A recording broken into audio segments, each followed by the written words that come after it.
Oh, hello. Welcome to the Creative Smartphone Photography Show again. And it's me, Sab, in Paris.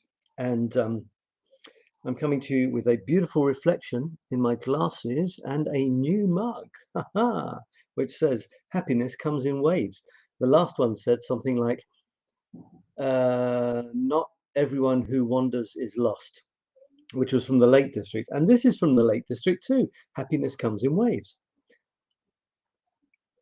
And I'll try not to do what I did recently, which was to check for drips on the bottom. I thought there was a drip on the bottom, so I checked for drips. There wasn't a drip on the bottom, but there was coffee inside the cup, which ended up on all over the sofa. So that said, welcome to the show. Maybe I can take these off to get rid of the reflection. How are you doing? Say hello in the chat. We're going to look at photographs tonight. We're going to look at lots of wonderful animal photographs because that was the theme for 2 weeks. Count them, too. And it's because I was a bit lazy and I didn't think of another theme, but also because I was in the Lake District, so didn't have time to do another theme or a live show. Sorry. Got a great theme for you next week. I'm not going to ask you, I'm going to tell you what the theme is, and I'll tell you that towards the end of the show. It's really nice. I had it as well. I'll tell you how I got it as well. There's a lot of animal shots to look at, and we're going to do that now. Just a tiny slot from my sponsors. By the way, welcome. Say hello if you're watching. If you're watching on the replay, say hello.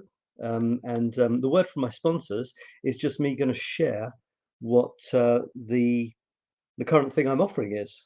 How do I share this? I've lost my ability to. So this is obviously our group.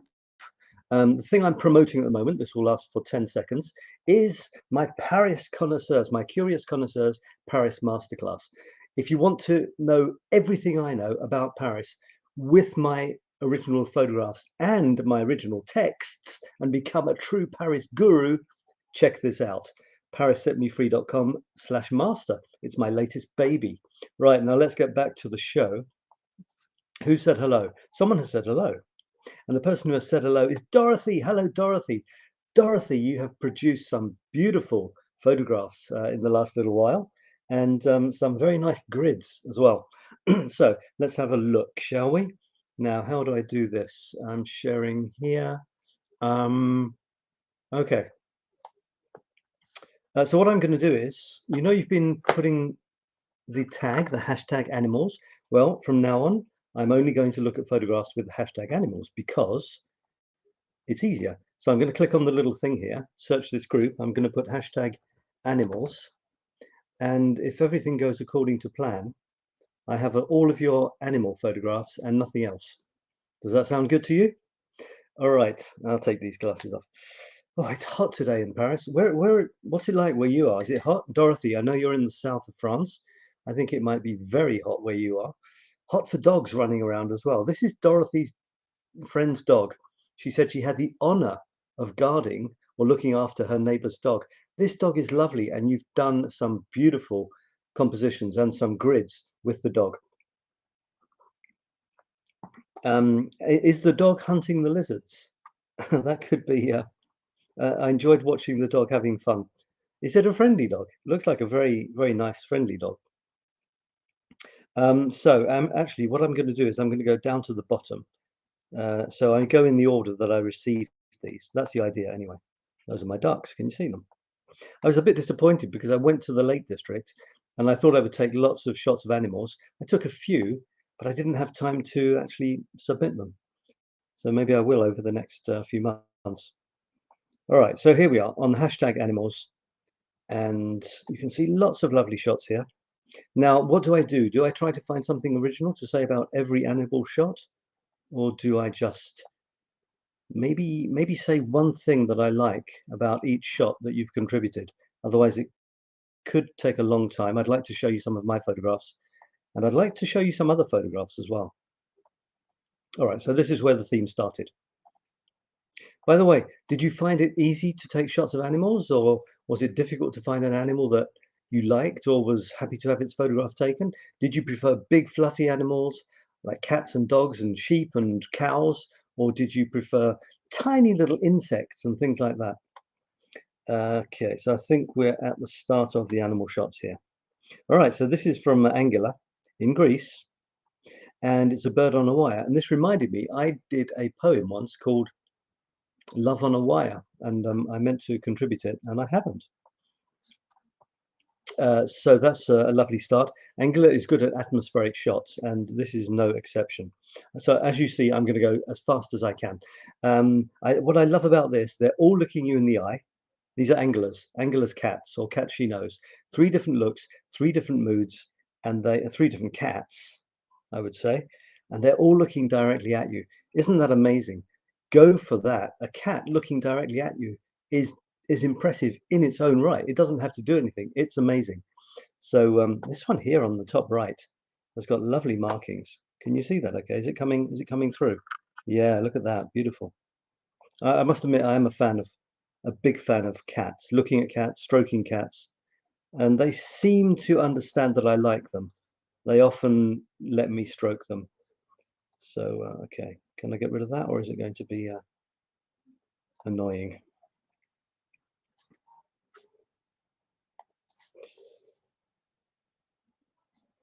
Okay, so I might have to go through them in a different order if this is going to be sticky. Yeah, so what did you find? Yeah, Dorothy is saying that the dog is very friendly. Okay. Okay, I'm going to do something now, and it might completely ruin everything. I'm trying to close these pictures, and they don't want to close. Okay, so what shall I do?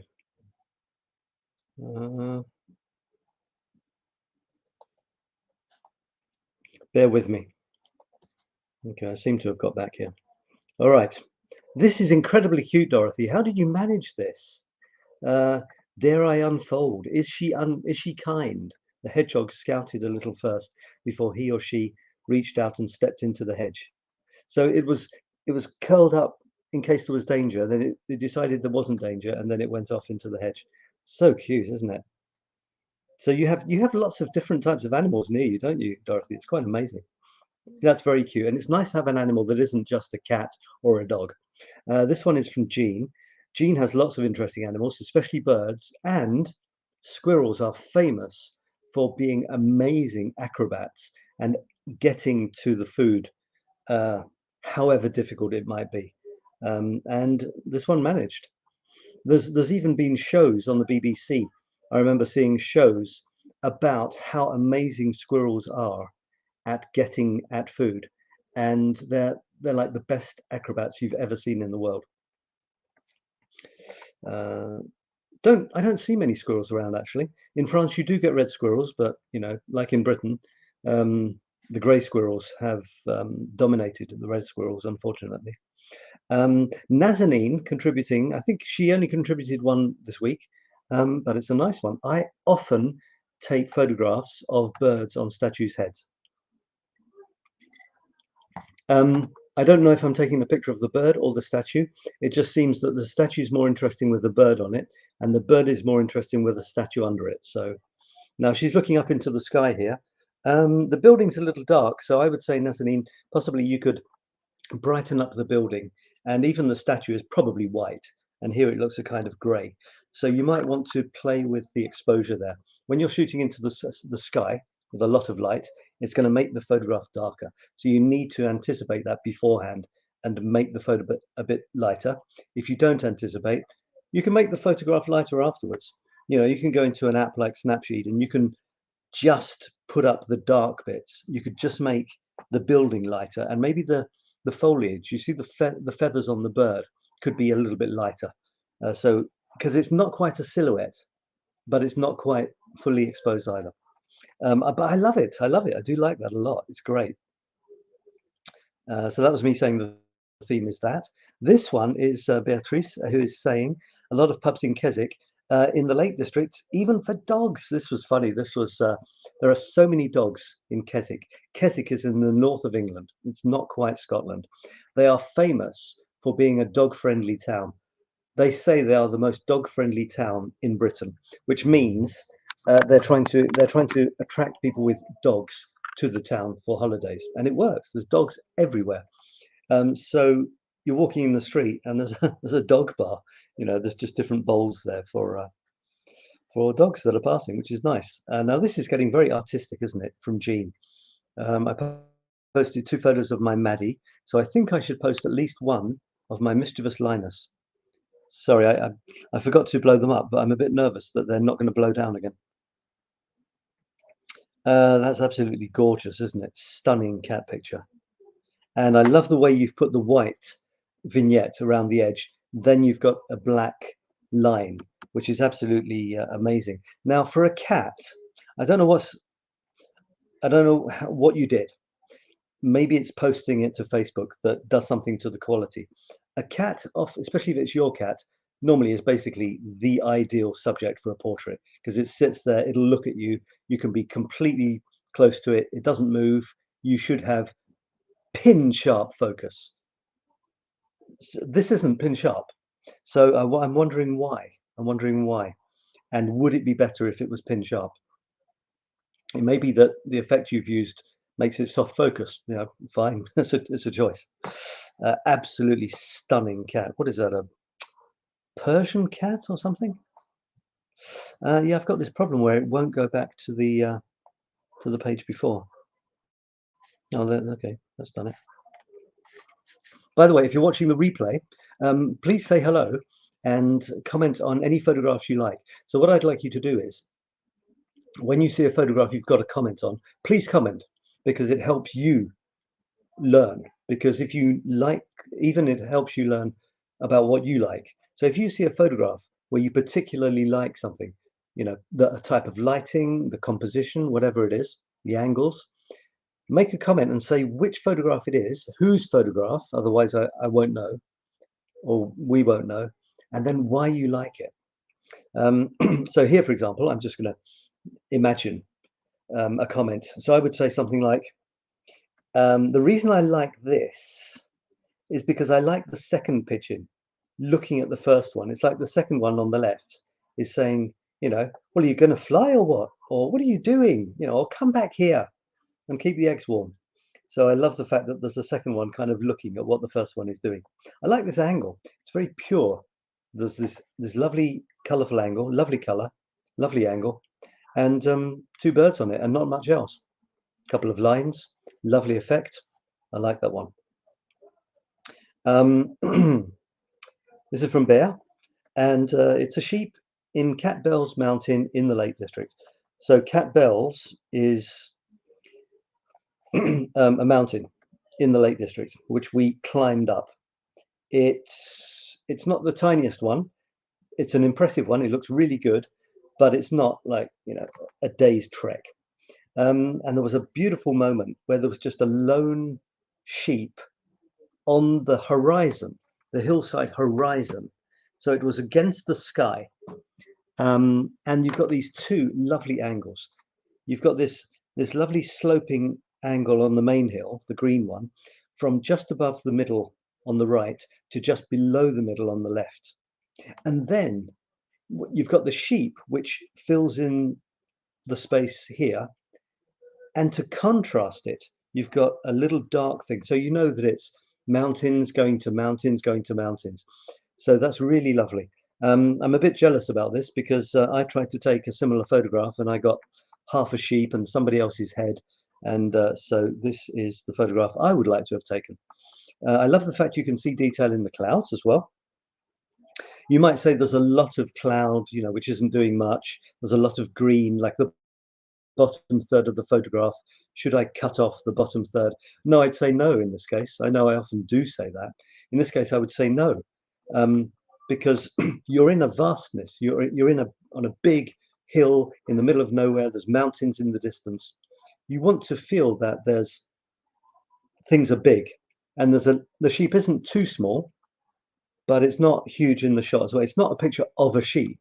It's a picture of a sheep in the mountains, but the sheep is beautifully placed on the horizon. So it's standing there against the clouds. Nothing is behind it except the sky, which gives you that feeling that you're up high somewhere. So that is wonderful. Okay, let's go. Now, this is Nazanin. She did post more than one. She posted at least two. And again, I'm a little bit jealous because she lives near Paris and I live near Paris. And I went to a place trying to get pictures of peacocks, and I found one grudging peacock at the end of my visit in 𝗏𝗏𝗏𝗏𝗏𝗏𝗏, which didn't have its tail up and wasn't doing anything at all, looking sort of pityingly on me. And then Nazanin goes to 𝗏𝗏𝗏𝗏𝗏 Wood, and she has two peacocks with their tail feathers up like that, and I got it, and she got it, and I didn't. Dorothy says you see the slopes. Yeah, you see the slopes on with the sheep picture.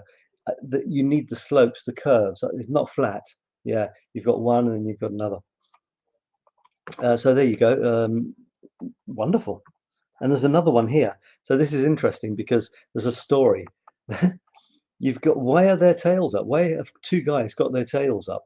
Well, here's the reason, and it's a woman. Oh, there she is. So she's wandering along, and there's these guys trying to say, "Hey, look at me, look at me."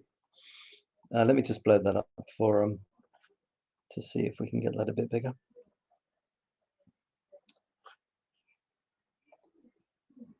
I'm trying to blow it up. There it is. Yeah. Now, okay. I'm just looking at the quality. Even if you post to Facebook, you know the quality should be okay. Now, I don't know about you guys. Do you play with them afterwards? Do you like change the colors a little bit? Do you sharpen them up if necessary? Do you reduce the size and then resharpen? This can help you post photographs on Facebook which are top quality. This is actually pretty good. I mean, there's so much detail and it's small. You know, the detail is in the tiny eyes on the tail and everything, and the tiny head. It's very small in the photograph. I guess she had to make it quite small because the peacocks were on either side of the frame. So but it's good. I think it's good, you know, for posting to Facebook. It's the quality's okay.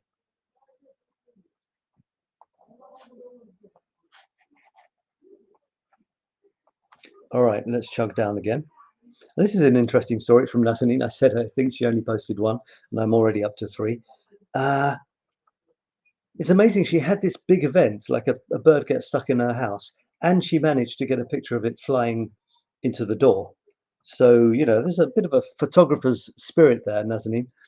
You're ready to get the shot, even when maybe you should be doing something else, like helping the bird out.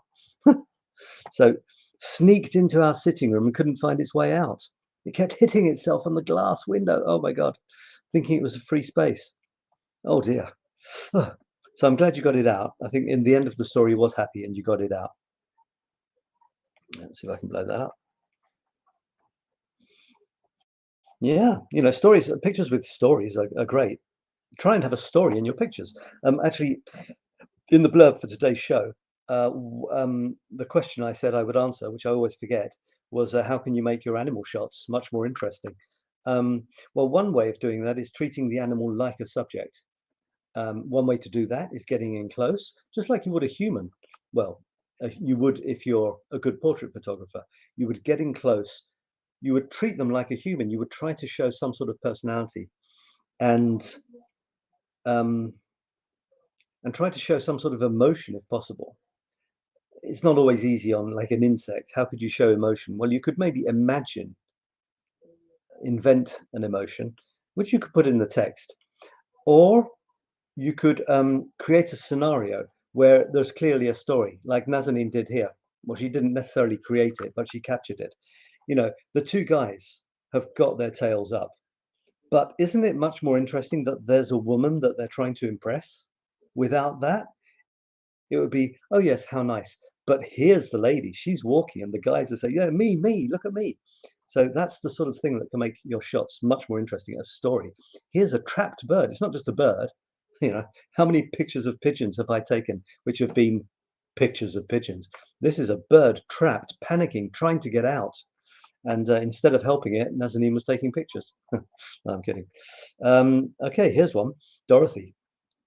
My friend is coming to pollinate my flowers. I'm grateful for the visit. Later, I'll buy some honey from its house owner. That's cool. That's a lovely close-up shot, isn't it? The thing with bees, is they're really difficult to photograph unless you can control the shutter speed, because they move so fast. They're almost never still. And with a smartphone, it's more difficult to control the shutter speed. So, and I speak obviously from experience, bee photographs on smartphones, the bees are normally blurred. Keep practicing, keep trying, and you will find, take a lot of shots, get as close as you can, focus carefully, and when the bee gets to the point where it's ready to stick its long proboscis or whatever it is into the flower and get the honey out, it's going to be still for a bit. So that's the moment to look for, when it's sticking the proboscis into the stamen or whatever, then it's going to be reasonably still. But the wings will still be, almost invisible. Yeah, anyway. Now you've got in really close. I think that's good, because insect photographs are sometimes a bit of a washout, like not a bit disappointing, because sometimes you have to look for the insect. Is there an insect there? Here we have an insect. Okay, pelican. A pelican. So well integrated in the environment. Dorothy says, I'm doing the same. Photos first, and then what do I need to do? Yeah, well, this is a good skill to have. What I do if I see something interesting is I see something interesting. I lift my camera up and I take a shot. It doesn't matter what lens it is. It doesn't matter if it's the best shot I could have had. I get the first shot, and then if the thing is still there, I will focus more carefully. I will compose more carefully and get another shot. If the thing is still there, I'll try a different angle. But the thing is, I've always got a shot. Well, not always. Of course, I miss the shot sometimes. But the thing is, assuming someone isn't dying, and you really should be helping them, you want to get good photographs. One thing is, you see something interesting, get a shot. Oh, I've got time for a second one. Oh, I've got time for a third. Because often, if you're in a street photography environment, you won't have time for a second shot. They'll have gone. But if you got the first shot, at least you have something. And if it attracted your attention, it was probably worth taking a photograph of. So thanks for that, Dorothy. Thanks for your comments. Again, if you're watching the replay, please comment. I would love to see them. I will answer them. I'll say hello. And let's have your comments on the photographs. What you like about them in particular. The things you like about specific photographs. This is in France somewhere with the question. No, that's me saying that. She doesn't say where it is. Look at this. This is beautiful, beautiful shot of a pelican, isn't it? And then in the distance, it looks like a heron. That's kind of lucky, isn't it?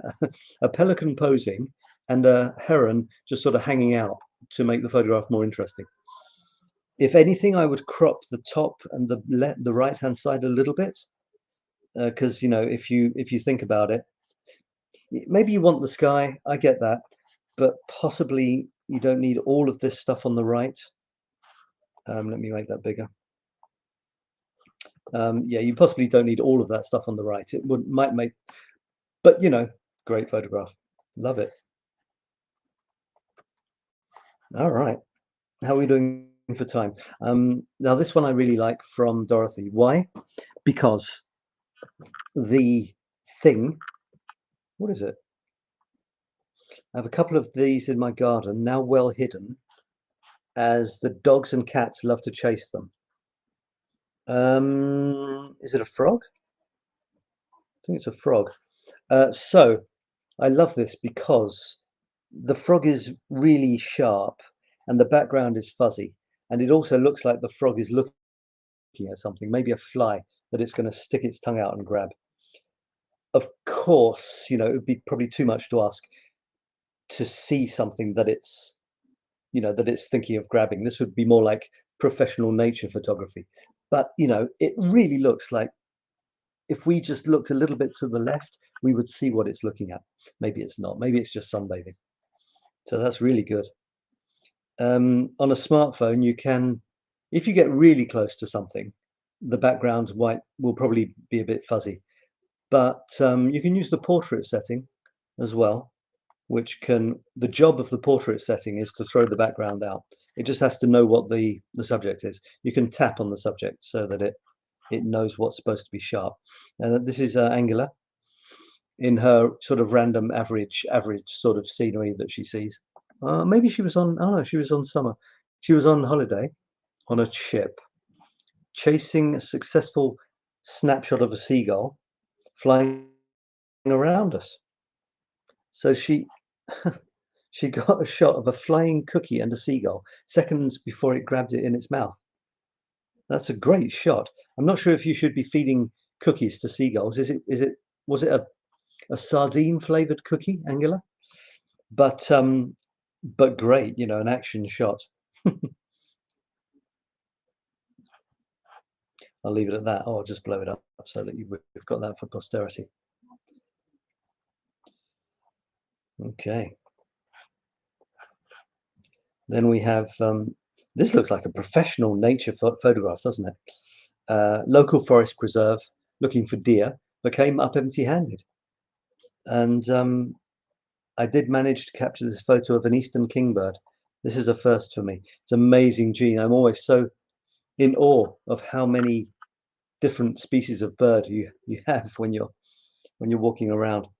So here's a good example of almost sharp. I know Jean, you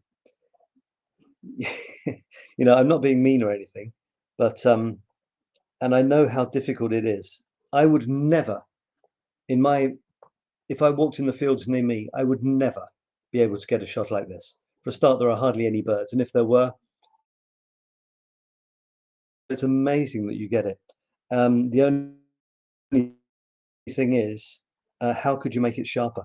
I'm not sure if you're using a big fancy camera with a big lens or not. With that, it might be easier. With a smartphone, it's very difficult. You know, you've done a great job to get this bird as sharp as it is, and the background is clearly fuzzy. Maybe it was a big photograph with the bird tiny, so you blew it up, which might be one reason why it isn't, you know, pin sharp. But you know this anyway. You know this. You know what I'm saying because I've said it before. But you know, for everybody who's listening, the subject is supposed to be, you know, as a sort of standard, and it's one of the ways we know what the subject is in a photograph. The subject is generally sharp, like really sharp, and the background is fuzzy. That's a good way of telling people what the subject is. Not so easy on smartphones. It's possible, but it's not so easy.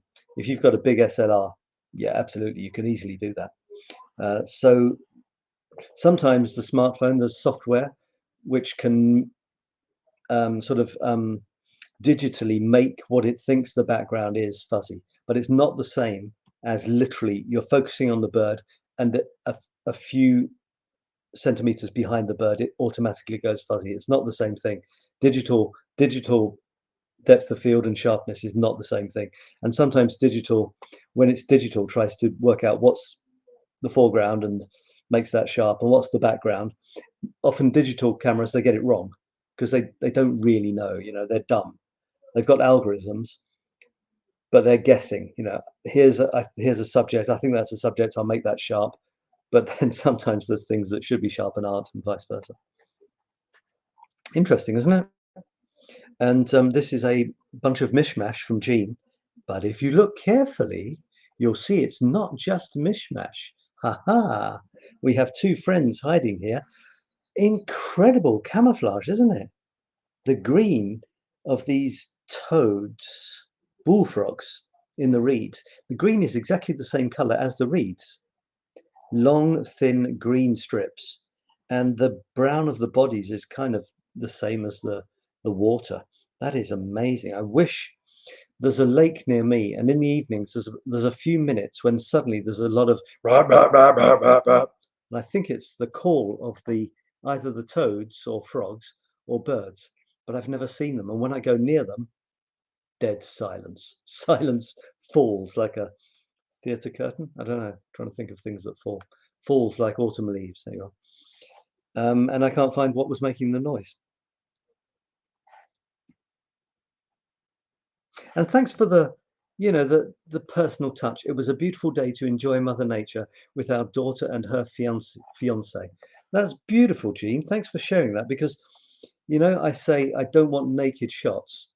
I don't want pictures with no commentary, you know, because I want to know what the people are thinking. The fact that you enjoyed this with your daughter and her fiance, that's personal. I love that, you know. So I have nothing to say to people's photographs where they haven't said anything. What's the point, you know?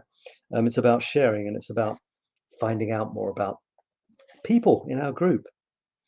That's an amazing shot. It's something about it. It's something very special. Even though you could say it's difficult to know what the subject is, the game is spotting it, because there are two very good subjects, but they're so well camouflaged. I love this. There's almost not a centimeter of the shot which doesn't have some sort of interesting texture in it. And hidden away are those two. They're not too hidden that you can't see them when you see them. You know, it's not like, yeah, but you can hardly see them. You can. When you see them, you do see them. I've got Dorothy is saying lizard. So, so the shot that you took, Dorothy, is a lizard and not a frog. Okay. From Bear. I was lucky to see this bird fly away. Yeah, this is unusual for Bear. I think she doesn't normally go black and white. Like me, I don't normally go black and white. But there's some great angles here. It's very stark. It's been treated to hell. You know, it's like way over the top, heavy treatment.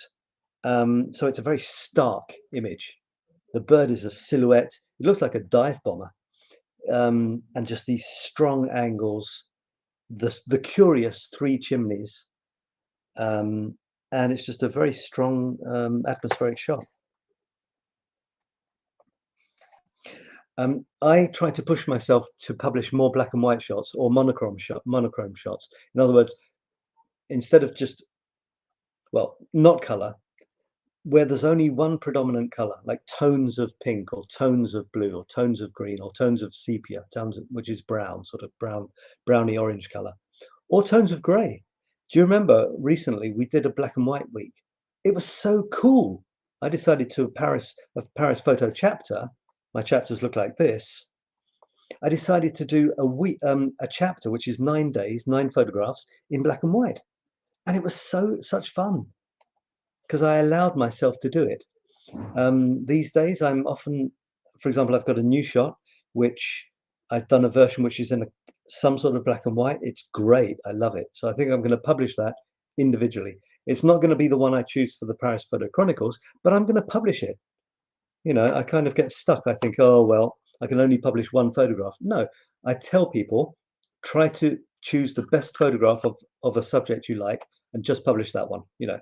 Otherwise, it's the syndrome of like my grandfather showing me about 200 shots of mountains from his holidays, and they all look the same.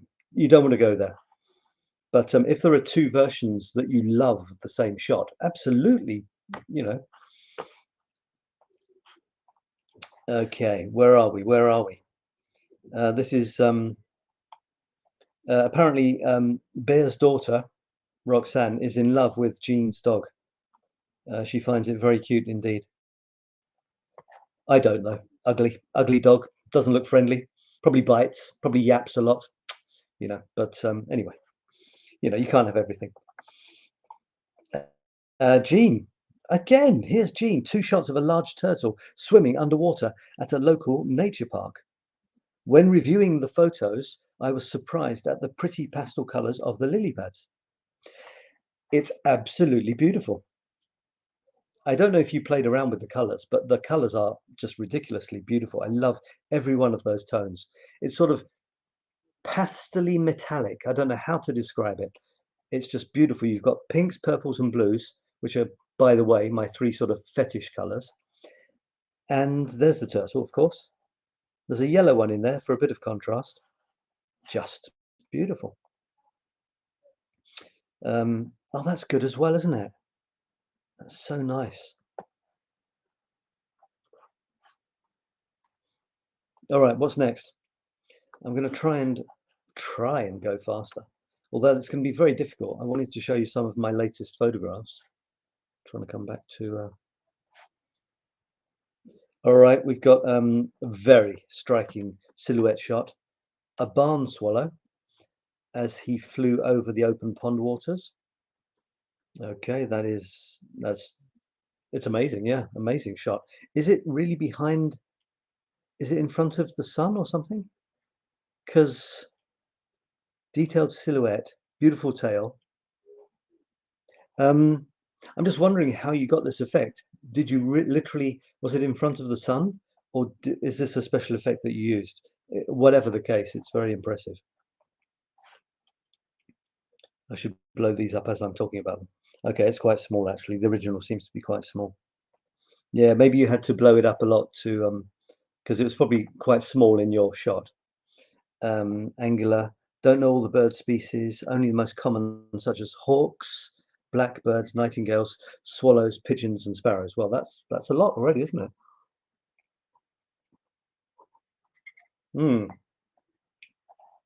What a lovely little bird. So many beautiful colors. It looks like almost a mixture of 2 or 3 birds, with the wing doesn't seem to go with the rest. I enjoyed seeing a lot of birds that I haven't normally seen in the Lake District. Most of them were crows, but I did occasionally see in the hedges birds that looked a little bit like this, with more interesting colors than usual. She does ask for help with that on that bird, so I'm sure someone could help her out. But we don't have time. We don't have time. It's a hedgehog. Dorothy is giving us a huge saga about her attempts to capture. Is it capture rats, but not capture the hedgehog? But the hedgehog goes in, and because it's attracted by the food for the mice or something like that. And then you have to find ways of letting the hedgehog out. Interesting. You do ask. I tried to focus on the hedgehog, but the cage is in focus. How can you make the camera focus on the hedgehog instead of the cage? Well, to be honest, the hedgehog looked right next to the cage. So if the cage was sharp, I would think the hedgehog would be sharp. Secondly, it's extremely difficult to focus on something behind a grid.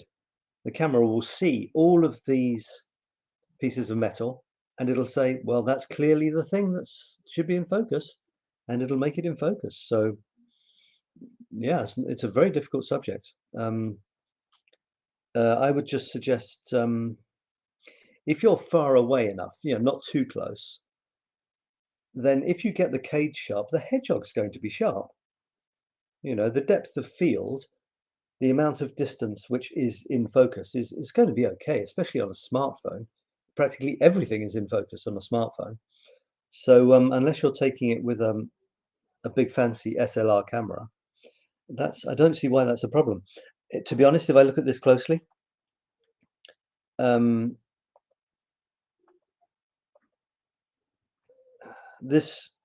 seems to be reasonably in focus, and behind the leaves seem a bit out of focus.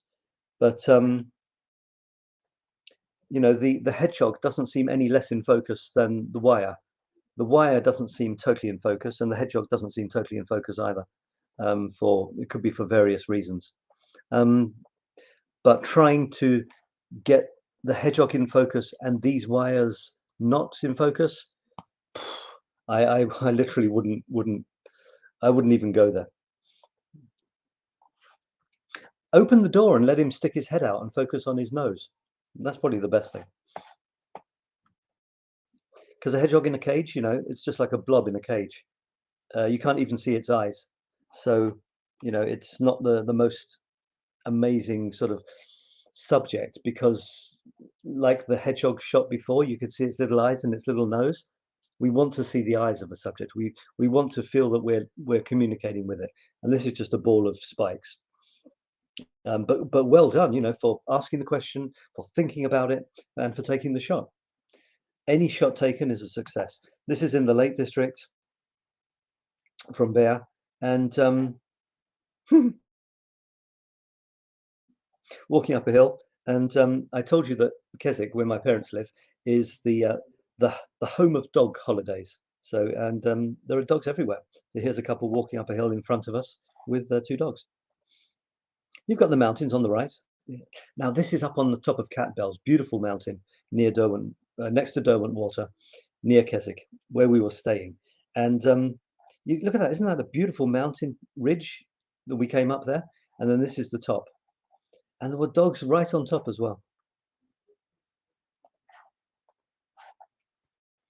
All right, any more comments, folks, on any of these? I'm hoping to have a couple more comments before the end. Which photographs do you particularly like? Don't forget the theme is coming up. The new theme is coming in. I'll give you the theme at 10 to 9 my time. That's in 5 minutes, 6 minutes. New theme in 6 minutes, and it's a good one. Okay, we're going in this order. This is from me. I managed to get a couple of cows. I know the cow on the left looks a bit like a sheep, but it is a cow, I think. You can see that I've sabified it because I found it a bit boring otherwise. Having said that, it's kind of funny, you know, there's like a white one on the left and there's a brown one on the right. One's going to the left, one's going to the right. One's coming towards us or looking at us. The other one's going away, doesn't care. And I put a focus effect on the cows and the rest of it was fuzzy. So, you know, given any subject, try to be creative with it, unless you're someone who just wants to take snaps and do nothing with it. But, you know, we're in a group called the Creative Smartphone Photography Group for a reason. So I'm looking for people to do creative things with their photographs, not just snaps. Do something creative with it. Take your name, your first name, like Sab or Dorothy or Jean or Bear, and bearify your photographs if you're called Bear. Sabify them if you're called Sab. Dorothyize them if you're called Dorothy, and Jeanify them if you're Jean, and angleize them if you're called Angela. Do something to make them your photographs. Anyone could take a snap of an animal, but do something that makes you particularly pleased with it. Doesn't matter what it is. And you have gone the extra, you know, you just haven't taken a snap. For example, here's a duck. You know, how many times do we see ducks? If we go for a walk in the park, you see ducks. Big deal. So what have I done to not make this just a picture of a duck? Well, okay, it is a picture of a duck. It's the same duck. And this duck was desperately asking for food. I mean, it really, I've never seen a duck so insistent. It's like looking me in the eyes and saying, "Where the hell is my piece of bread, mister?" And there's, you know, can you believe that's what he's saying? I mean, I can. You know, he's like, "Hello, hello, idiot. I'm waiting. I'm here for bread. You shouldn't be there if you're not going to give me bread." And, you know, you can imagine that and really believe it with that look on his face. And here's another one, which is, he's kind of looking at me sideways thinking, you know, is this guy an idiot or what? Where is my bread? By the way, you shouldn't feed ducks bread because it's bad for them. You know, don't, I mean, just because you did it, you've done it all your life. And there's some of your dearest, most beautiful childhood memories with your parents feeding bread to the ducks in the park. It probably made them ill. You know, bread makes a lot of humans ill or can't digest it very well. So imagine what it does for ducks. Anyway, I know that's a bit sad, isn't it? But so I tried to give this duck personality. By the way, it's wearing a star on its nose. What do you think of that? Isn't that cool? It's a duck with a star on its nose. It's actually a bit of feather, but it's stuck on there and it looks like a star. So there you go. My favorite duck of the whole Lake District. And for some reason, I've come out of the section I was in. What's going on now? So we're more or less at the end of that. And in 3 minutes, I will tell you what the new theme is.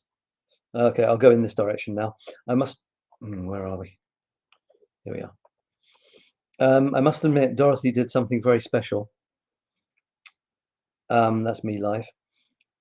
She took me up on a suggestion. Why is that at the top? She took me up on a suggestion of putting her photographs into a grid. I think you're watching, Dorothy. So well done for that. And asking which ones we prefer. This is that horrible, ugly dog again. No, she's so cute, so cute. She, Maddie, she, supporting an end to gun violence. So yeah, my challenge to you was put a grid of your photographs, your recent photographs, give them numbers, and ask which ones we like. Then you'll get some interaction and some good feedback. And Dorothy did. Well done, Dorothy. You're the best, Dorothy. You're the best. Best member of the whole group until somebody else does it as well. And then they'll also be the best. So she asked a question, which grid do you prefer? So this is 3 by 3. The photographs aren't square, they're rectangular, and they're all animals. And she gave us numbers. And you can see my answers. My suggestion was, no, actually, I love this. I love the dog, the 3 shots of the dog. Obviously, you could do all of the dog.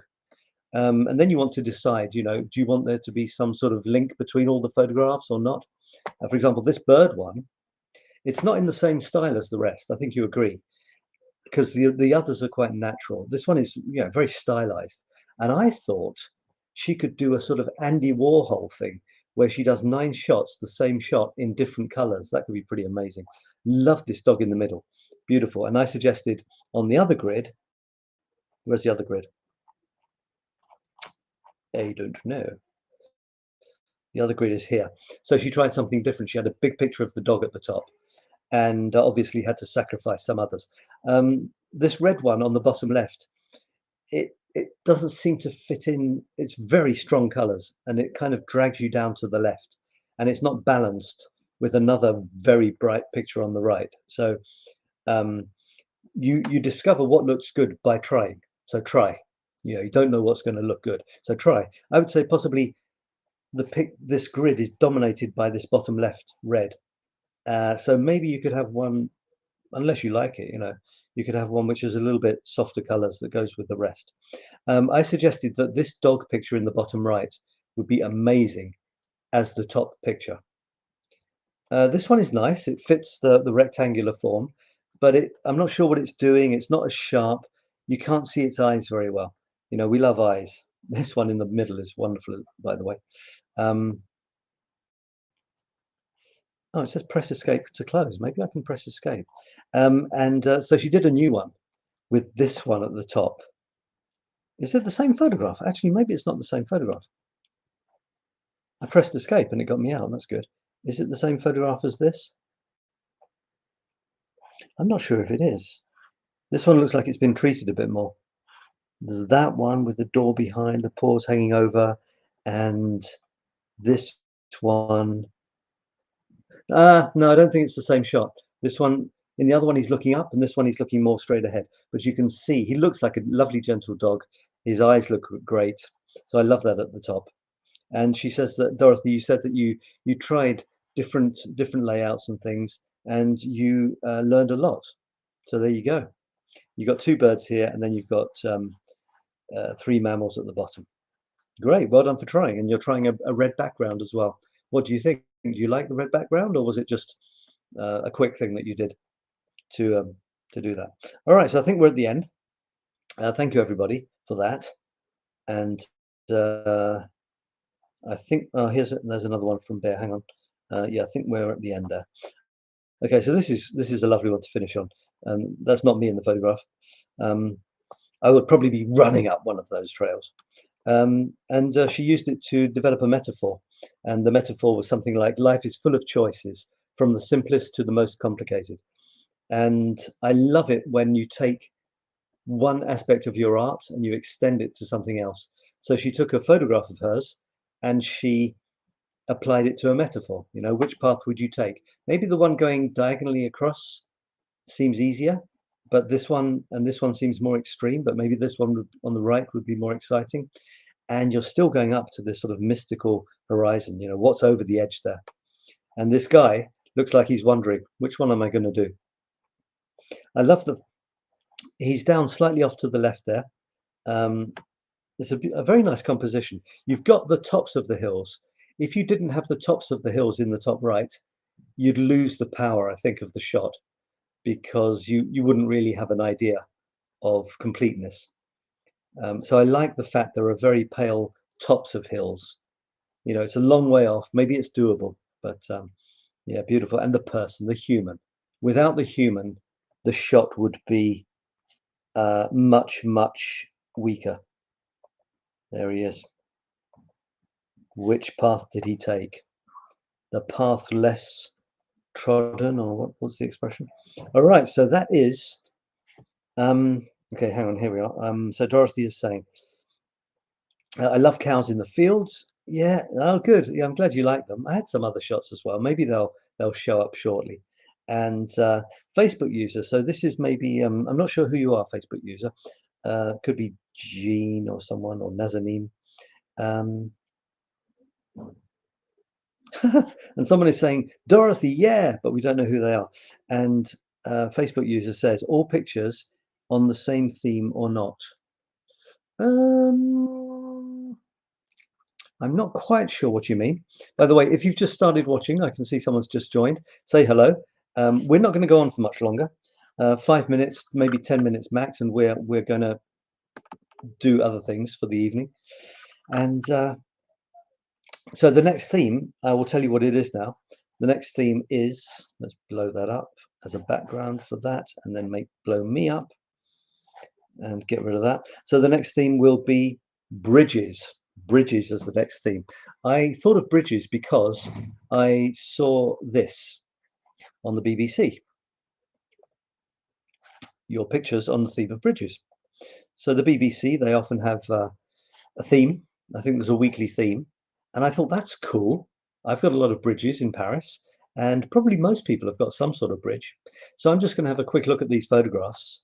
I don't think you can blow them up, but I guess I could make them bigger like this. Hopefully without losing too much quality. Does that work? That works, doesn't it? Yeah. So you'll see that bridges can be interpreted in many different ways. Oh, Ingrid. Hello, Ingrid. Nice to have you here. Thanks for watching. You missed most of it, I think, or maybe you watched it. So welcome. Just talking about the next theme, which is bridges. And you can see this is a bridge, a pretty special bridge. Not sure where this is. I think it's so famous, I should know where it is. It's possibly somewhere in Britain. You know, that looks a bit dangerous. I'm not sure I would be very confident walking over that bridge.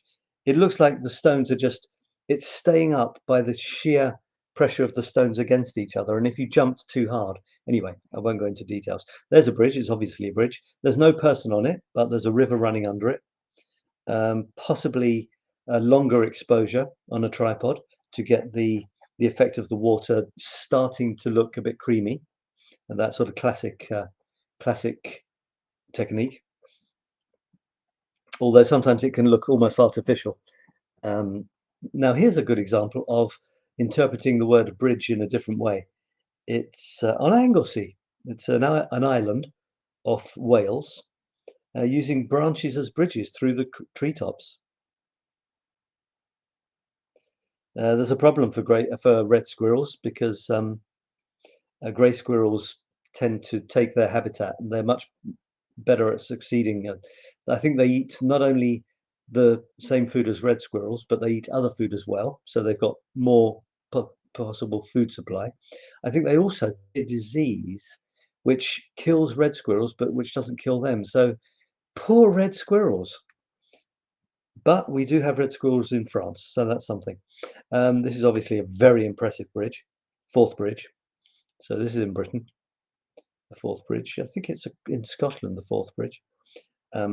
Just a quick look at these. How about this? I've got a picture of me running across a stepping stone bridge, stepping stones.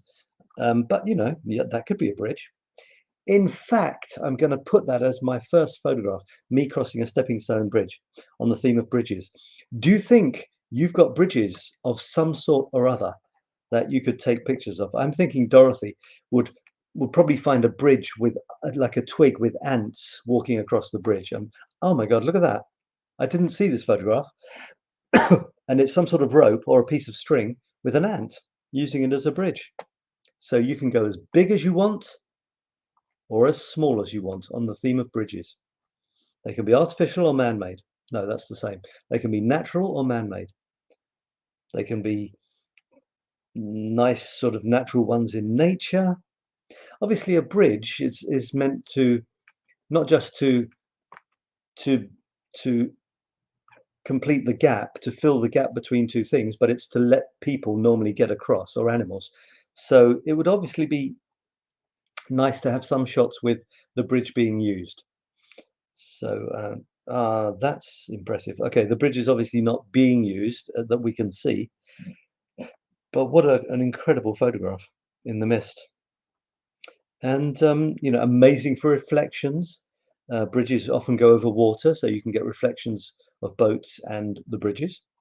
I'm just thinking on the River Seine in Paris, what sort of bridge shots I could get. Okay, and so on. So I think you get the idea.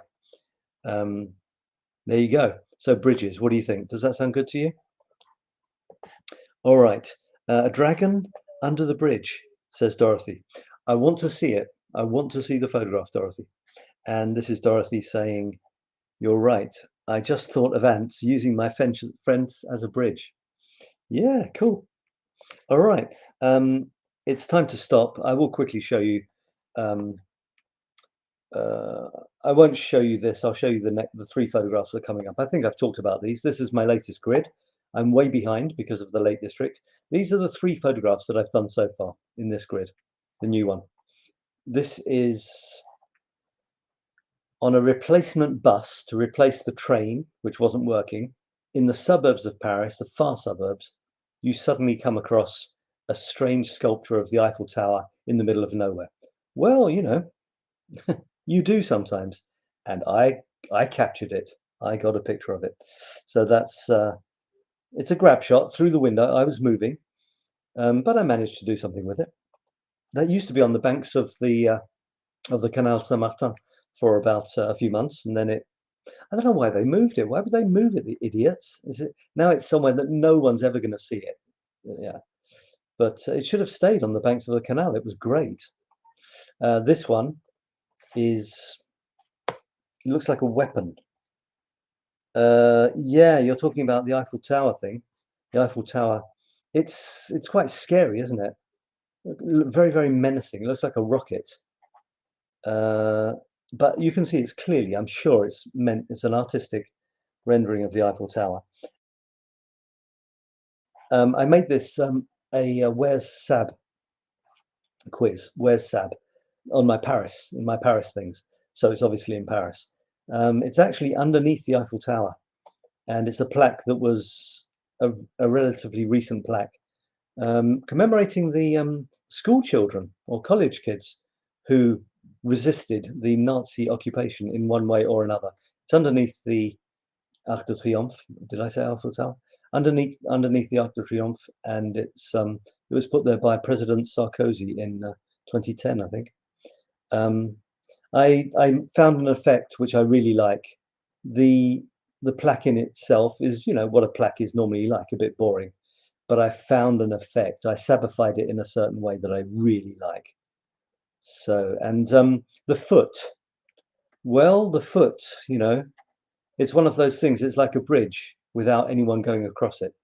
I'm not saying a plaque should have a foot on it, but you know, the human interest. It's about people who were downtrodden. It's about the boots. You know, often the boots of marching soldiers are related to oppression, like marching over other humans.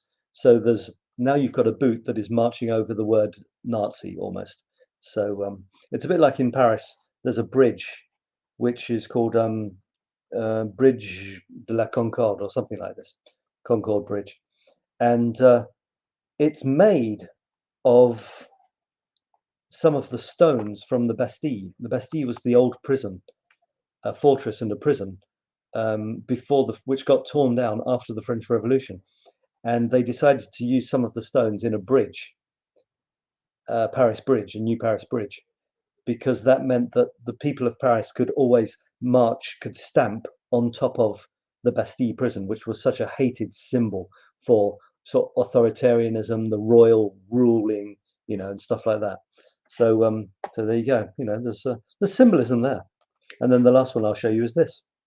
Again, it's feet. It's my feet, and beautiful little cul-de-sac in Paris somewhere.